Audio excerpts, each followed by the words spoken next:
Hey, it's Aaron, the metal theologian here. And probably just relatively quick one. We'll see how much momentum I pick up. But the main thing I want to do is just give a quick follow-up with regard to the record sale from last weekend. So, it went way better than I expected, I'll be honest. People have been asking. I was expecting not a whole lot, you know what I mean? I kind of figured maybe I'd move a few things here and there, let go of a few things I had extras of, it was no big deal. But it all kind of blew me away. Like, most of that shit went. And a lot of it I'm pretty happy to have out of here. A couple of those I kind of had second thoughts on, but whatever. We made a deal. It's all good, you know?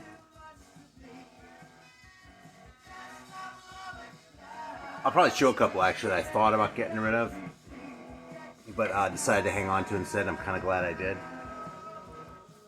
But, yeah, there are two people. I'm not saying this to call anyone out. I'm not going to mention any names, but there are two people who I never heard from. If you're one of those people, and you still want the shit, drop me a line. I'm not gonna sit here and start drama, because this isn't a fucking drama channel. You know what I mean? This is just a records channel, and we're all friends here. That's why I even tried this in the first place, right?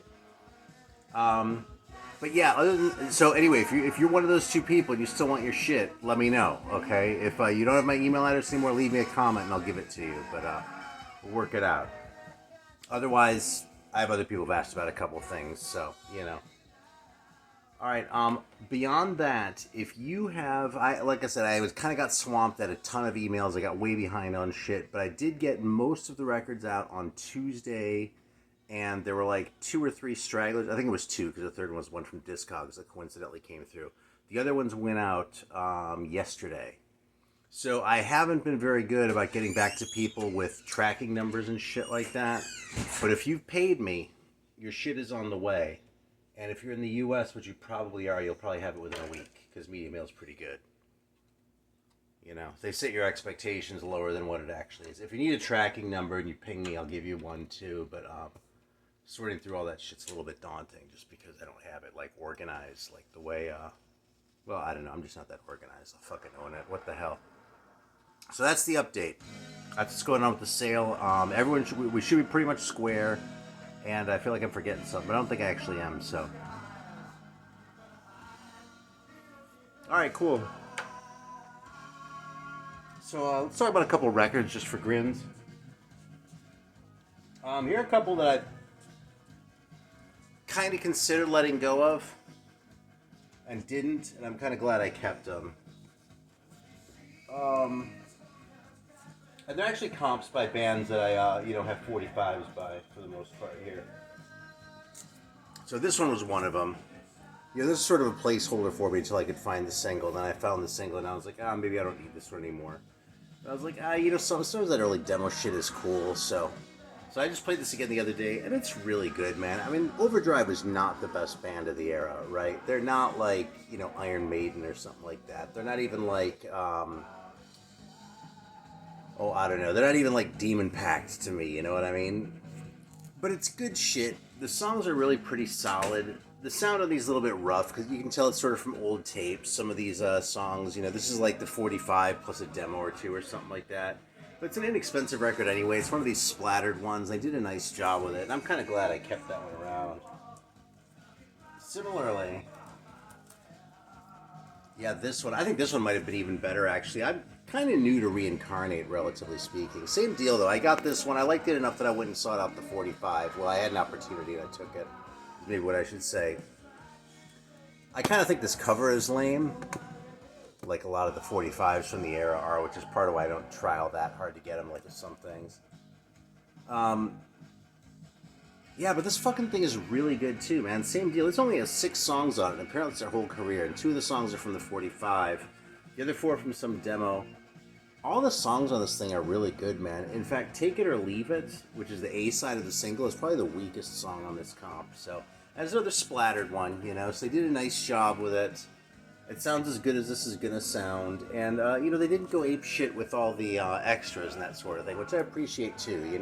I sort of like this as a statement, sort of like, okay, here's the main release and a little bit of something to fill out the album, but not just like that Salem one that was on the chopping block.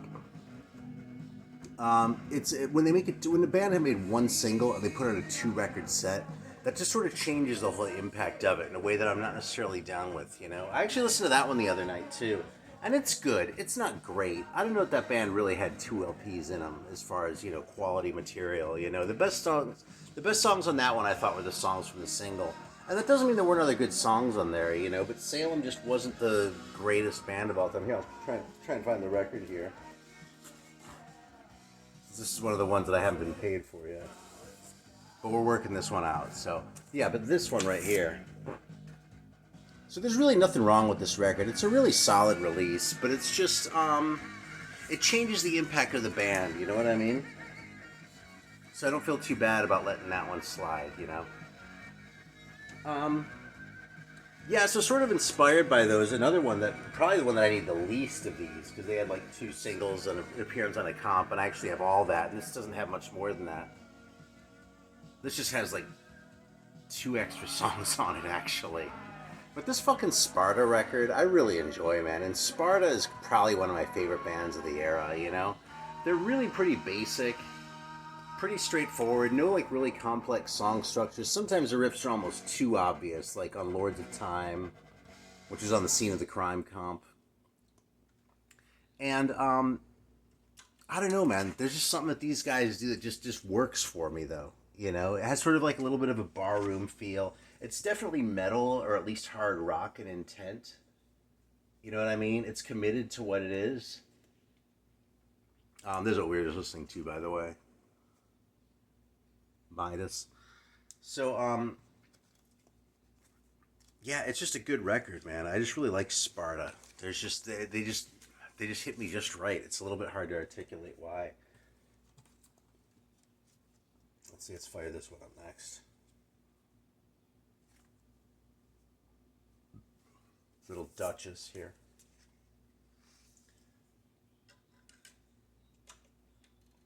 So yeah, I don't know, man. It's kind of arbitrary which of these you know, new wave packages I end up liking and which ones I end up, you know. I don't know if there have been any that I just plain haven't liked, but which ones I kind of end up caring less about some of the others. So I don't know. That's just life, though. I suppose it comes with being human, right? Like some things you just sort of dig and some things you just kind of don't. I mean, you could say that about the fact that I like metal at all, you know, and some people clearly don't. You know, and we can sit here and snark at each other over music, and that might even be fun, but, like, it's ultimately meaningless, you know?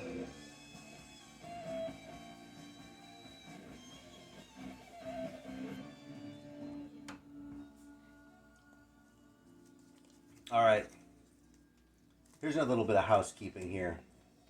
So, after I talked about UFO in a recent video, some of y'all in the comments convinced me that maybe I should venture out past the 70s, because historically I've really only liked the Schenker records. You know, I think the first 2 are kind of crap, and then like the 80s stuff was kind of too commercial, but like I was so hung up on UFO for about a week there, maybe 2 weeks even. And I've liked that band so much for enough years now that I was like, maybe I should give some of these later ones a chance. And like I said, a few of you in the comments sort of gave it to me. So I actually love this story because this never happens, all right? I went to the record store last weekend, and I was looking for 2 records by UFO, 2 specific ones. And they were both there. So shout out to Grey Cat Music in North Charleston. But, like, I can't remember the last time I went to a record store looking for 2 records. They were both just sitting there. And by the way, they're both cheap. Like, one of them was like $9, and the other one was marked at $4, but it was actually half off. So, you know, it was just over $10 for fucking both of them. Okay, so I can definitely still do without Mystery Train on this one. And both of these records, I don't feel like I've fully digested them yet. They need a few more listens. The 70s ones, I needed a couple listens to really sort of get my head around too. So I don't think it'd be fair to, you know, pass judgment on these after just like 2 or 3 listens. But as it stands today, I can definitely see why I didn't like these in the past. Because they definitely...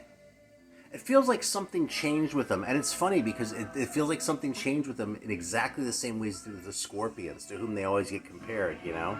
It's like, I think both bands made 5 great albums in the 70s, both had a specific lineup that, like, did the... Well, not so much with UFO, they had a specific guitar player who was, like, really important to their sound.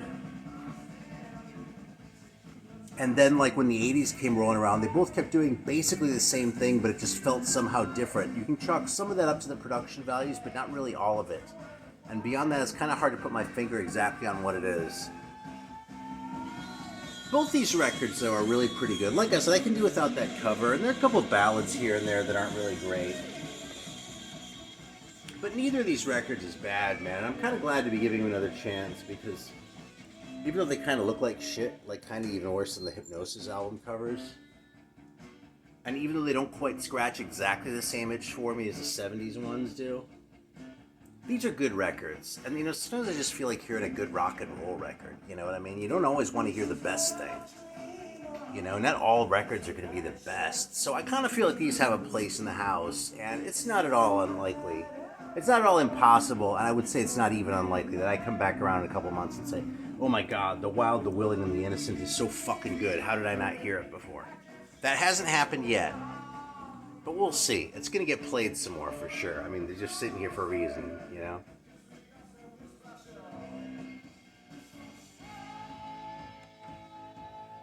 So yeah, some pretty good records. So I appreciate the encouragement from y'all. Just sort of proud of me in that direction.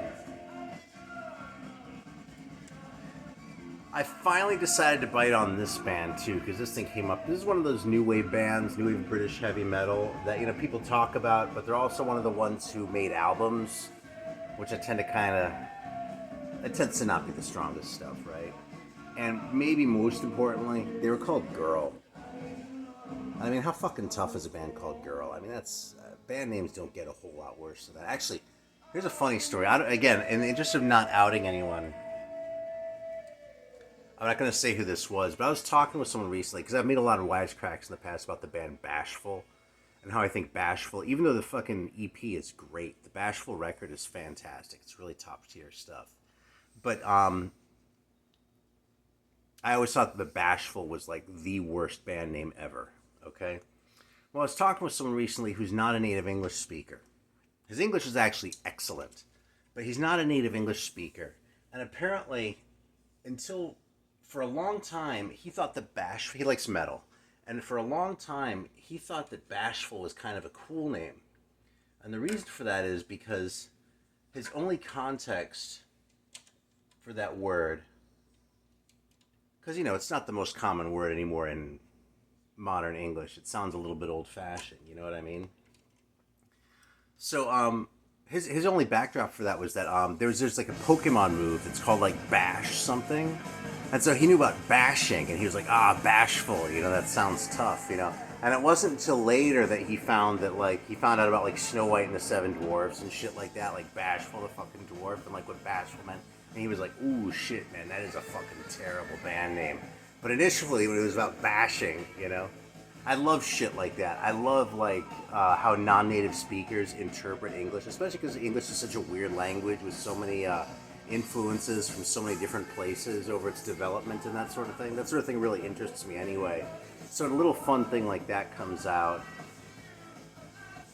I just go nuts for it. So yeah, Bashful. Maybe it's not as bad as I thought. Yeah, actually it is. It's terrible.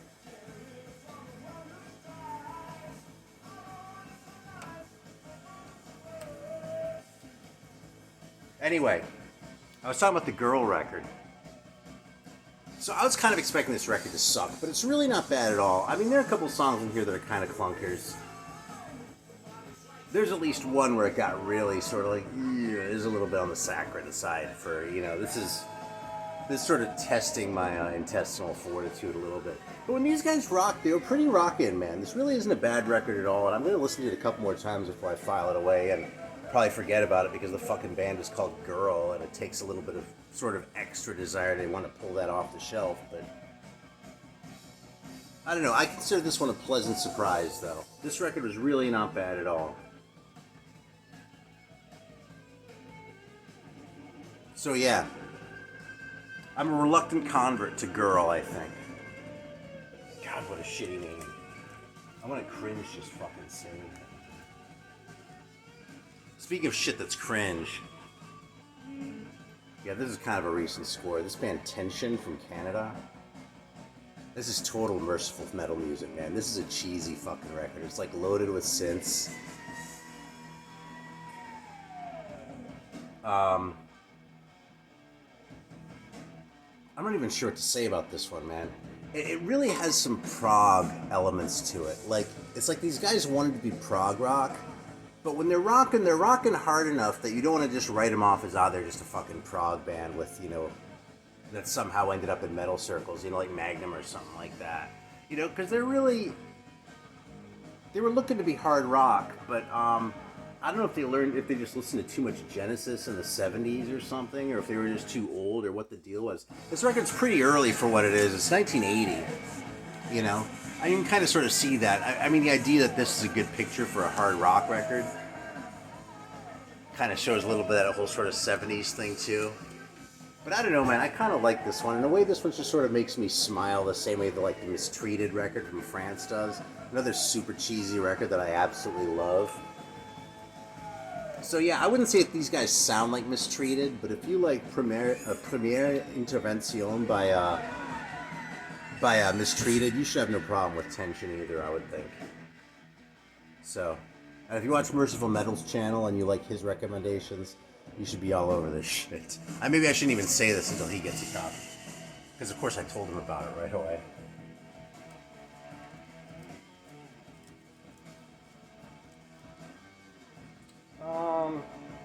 Yeah, I don't really have much to say about that one. See what else you got here to talk about. Like I said, it's a relatively light day for this shit. A lot of the stuff that I've been listening to, I put away. And I've sort of been a little bit all over the place, too, lately. Like, I just pulled this one out earlier. This is the new Black Market Brass. Really good record. It's not as heavy as their first record. I'd probably recommend that one first. That one has more sort of rock. This one's a little bit more sort of psychedelic almost, but it's not so much psychedelic, I'd say, as atmospheric compared with the first one. But it still has a lot of punch. Like, don't get the wrong idea from that. And if you like the first one, there's nothing not to like about this one, too. So, yeah, so shout out to the Black Market Brass for making a real fucking banger of a record for a second time. And, oh, there was one other one here I was going to show for contrast. Oh, yeah, this one that I just sort of stumbled upon at the shop. I haven't even ripped the shrink off this one yet. I put another record, though, since this one's ending here.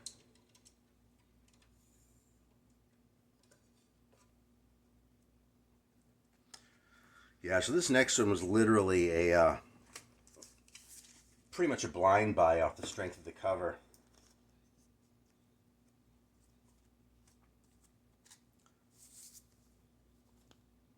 This is what's up next.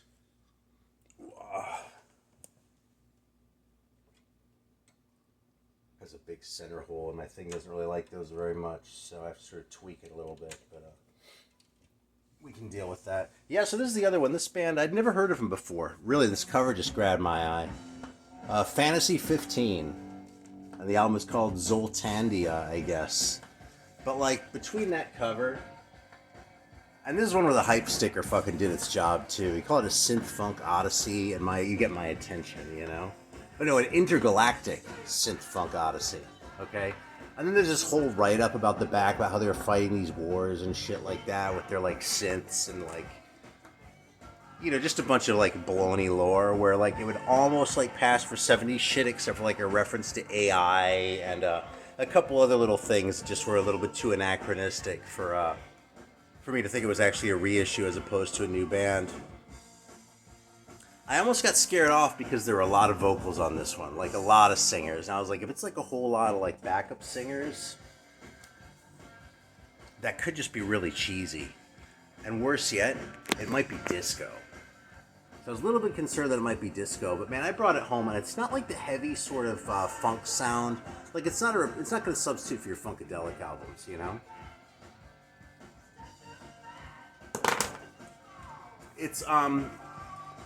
It's definitely more mellow than that, but it definitely has a lot of synth.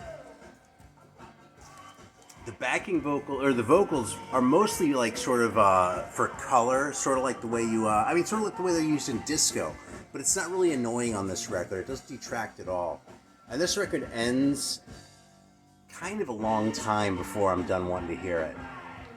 So I gotta say, I'm on board with Fantasy 15. And I think this is their first record. They're pretty new. This is on some small label. I don't think it's a private press, but it's not like a... oh shit, let me take a look at the label and see if I can figure it out. I actually didn't put any thought into this. Okay, yeah, so I don't know anything about Eraserhood sound. But I really like this record. It's not the heaviest thing ever, but if you like some synths and you like some funk and you can handle just a little dollop of cheese in there... Like more cheese than an early Funkadelic record, but less cheese than an early Parliament record. Okay, so really not that much cheese.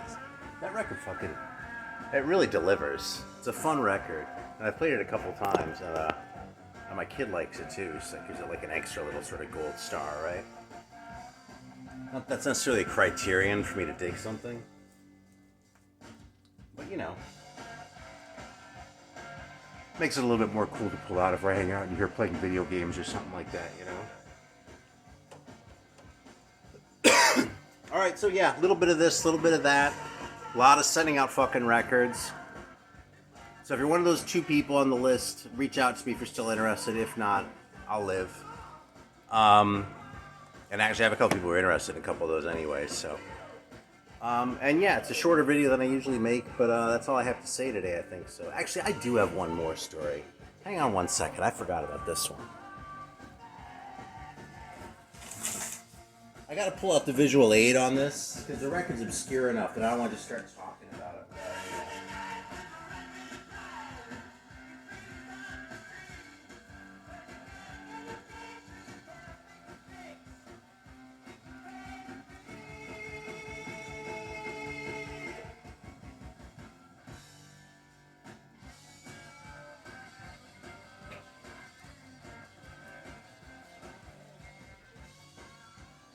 Alright, so recently I made a record deal with a guy in Greece.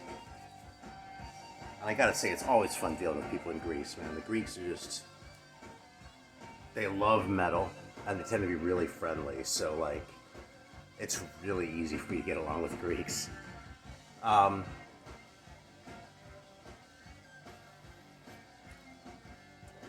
aren't a whole lot of Greek bands, though, from the era. At least not from the 80s, you know? There are a few, and just like there are a couple from the 70s. There are a lot more in like black metal and like I think in death metal more recently too. Anyway, this guy saw a video where I was talking about this record. Mental Powers. The record's called Fantasy. Just like enjoy that cover for a second too. I'm gonna fire this up for a minute too, just so y'all can get a little bit of a dose. And also because the 45 is ending anyway, so how about that timing?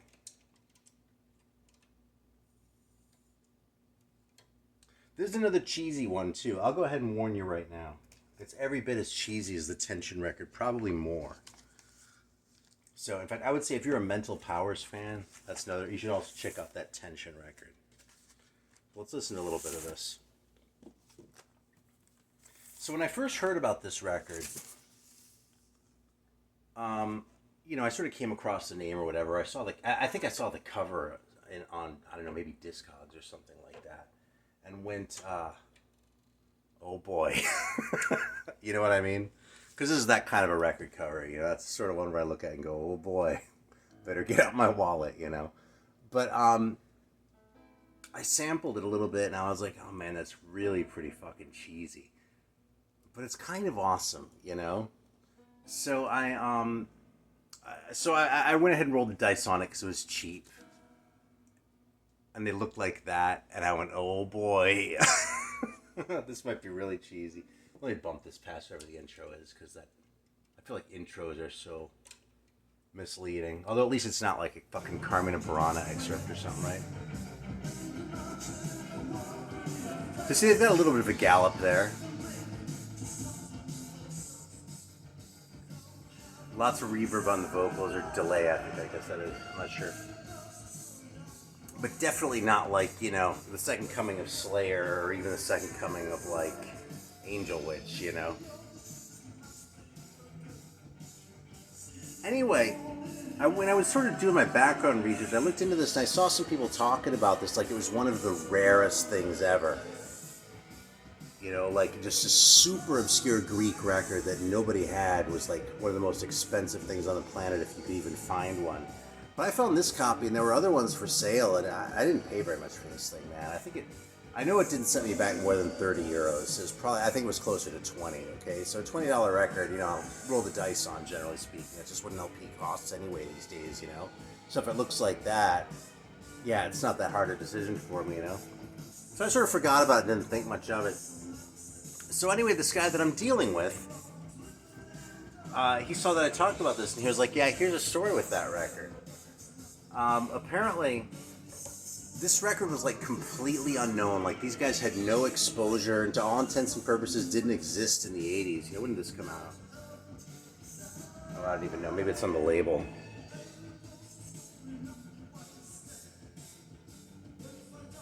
Yeah, I can't see. It might be on there, but I can't read it well enough while it's spinning around. It's not obvious enough for that. Anyway, these guys had basically no presence. Like, they weren't known. They're not really known to have played or anything like that. And this record came out, and that was kind of it. Well, this guy I'm dealing with, apparently his next door neighbor, like, was next door to some studio or something like that, or a pressing plant or something. I'm probably fucking up the story. But basically, he found a bunch of these in the trash. Like, there's just this whole fucking stash of these records in the garbage. So he went and dug them out and, like, started selling them, and now they're out in the world, and this record isn't really that hard to get or anything. So, yeah, apparently this thing was, like, almost literally rescued from oblivion by some random guy next door neighbor. I just think that's a great story, man.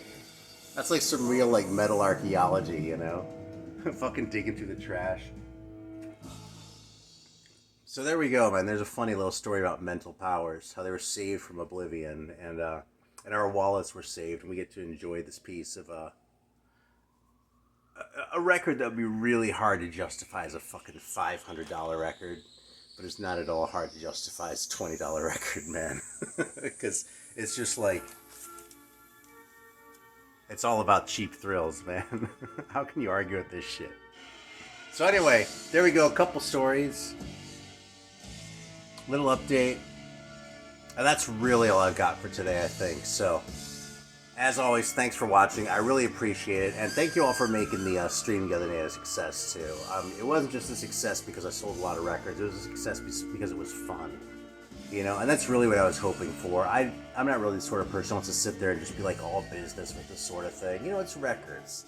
So I want to talk about it. It's like a shit I'm selling, so let's make a game out of saying why I'm selling these, you know? Because I sit here and I have bullshit like this, and I'm saying it's great. So what is it about these records that makes me want to let go of them? Well, it's probably going to be something kind of arbitrary and maybe a story or whatever else. So we'll just share that stuff and make it fun. People were talking with each other in the chat about things too, which is always the sign of a healthy stream to me, when people are discussing shit as opposed to snarking or trying to outbid each other or whatever else. So yeah, thanks to everyone who came by. Whether you bought anything or not, I appreciate it. And special shout out to Alan from Let's Talk Metal, who helped me out, like, hyping some of these when I was running out of words, or when he just knew more about a band than I did, or whatever else. Like Bleak House, I like that band, but Alan knows way more about them than I do, so that was one he helped me out with considerably, but there were others too, so.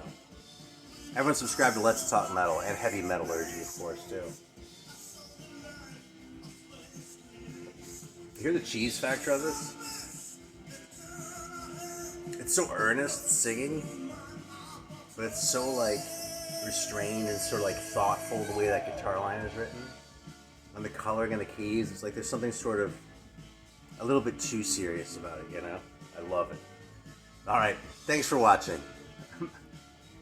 If you're a Mental Powers fan, you're in the right place. Until next time.